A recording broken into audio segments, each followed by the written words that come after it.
Well, good morning. It's Monday. Hope you had a great weekend. Yesterday was Mother's Day. Spent it with family. We had a great time. Did a lot of laughing. So it was a lot of fun. On Friday, Carolyn and I, she earned a trip to the aquarium. Had a great time there. Spent the day. Got a little bit of a sunburn, but really nice day out at the aquarium, so that was fun. And met a mom and a daughter there who volunteer doing the educational stuff of going to each exhibit, monitoring folks, make sure on the touch pools that they are doing things properly. But younger daughter, and kind of inspired us, so we have applied, so we'll see if we get to do that. I brought that up to someone and they said, well, it's not like you got a whole lot of time as it is. You know what? That's right. Don't. But I think that kind of experience would be phenomenal for Carolyn. She loves marine life. She loves everything about the ocean. So it's a subject she likes, and I think it would help her to have a little bit of that responsibility. So we'll see how that goes. Stuff in the news. This morning, the president has nominated Elena Kagan for confirmation to the Supreme Court. Of all the stuff I saw online, I was absolutely appalled by how superficial people are nowadays. I shouldn't say nowadays, because it's probably something that's always been on, but we just get to see more idiots nowadays because of the internet. The biggest arguments I saw was she's ugly, she's fat, and she may be a lesbian. Because these are all things I worry about in a Supreme Court justice, not knowledge of the law or anything like that. There has been some hacks about the fact that she has never been a judge.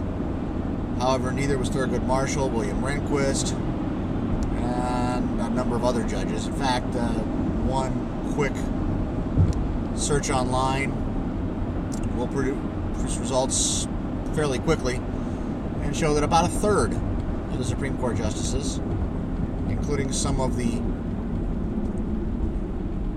most well-respected judges, were never judges. Meanwhile, she has been the Solicitor General under this administration, so she has actually pled cases before the Supreme Court. She knows how the Supreme Court works. She knows the deal. She just hasn't been on that side of the bench. So, she's going to be in for a confirmation process that's probably going to be filibustered, because, she tends to come from the liberal side of the aisle, and, of course, that means the conservative side of the aisle is going to do everything they can to stop her. But she was confirmed as Solicitor General by like a 65 to 35 vote, including Republicans, so hopefully it's not too contentious. If it is, it's because of politics. It has nothing to do with her qualifications. In the Gulf of Mexico, the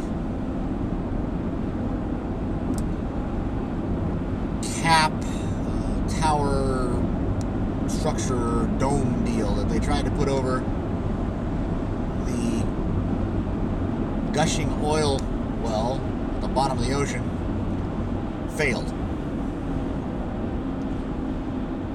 The problem is that at that depth,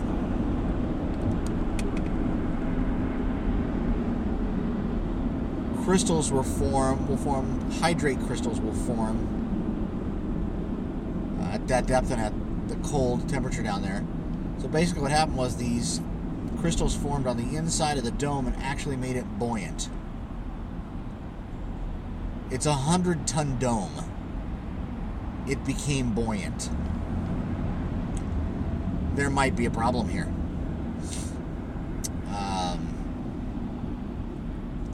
So currently it's sitting on the bottom of the ocean, doing absolutely nothing.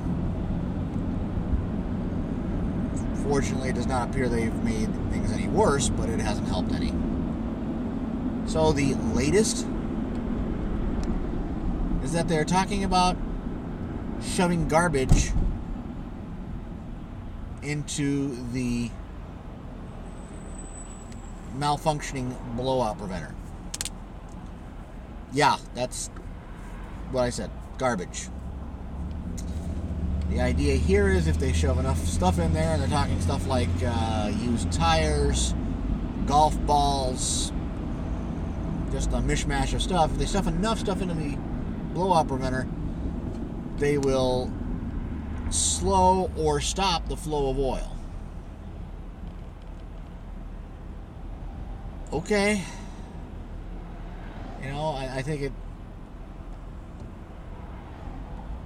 there's a line from the movie War Games that always come to mind in these types of situations. That's when the general says, "I'd piss on a spark plug if I thought it'd do any good." I think that's where we're at. So, meanwhile, oil is washing ashore. And unfortunately, they're thinking if things last too much longer, the first problem you're going to have is winds are starting to pick up. It could start drifting into the Gulf Current,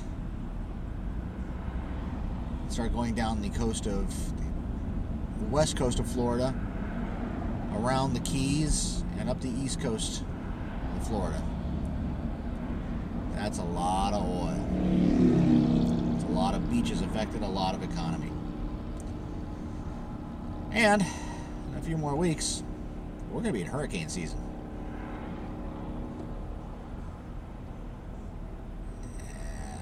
If that stuff's still spewing out and a hurricane hits, well, your efforts to stop the oil from getting anywhere, forget it. If those hurricane comes in, they got to stop. Keep in mind that one of the plans already in process has been to bring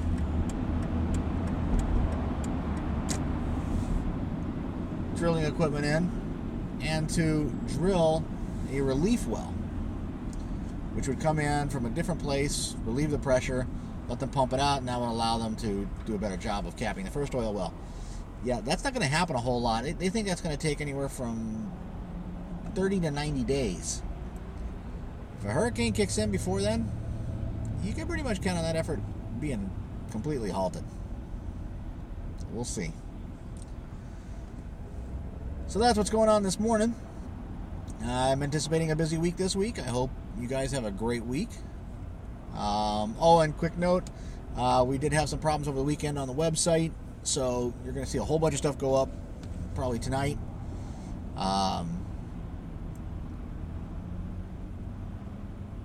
Let's just say a 24/7 tech support should mean that there's actually someone there to give you tech support rather than just give you answers and put you off till Monday morning.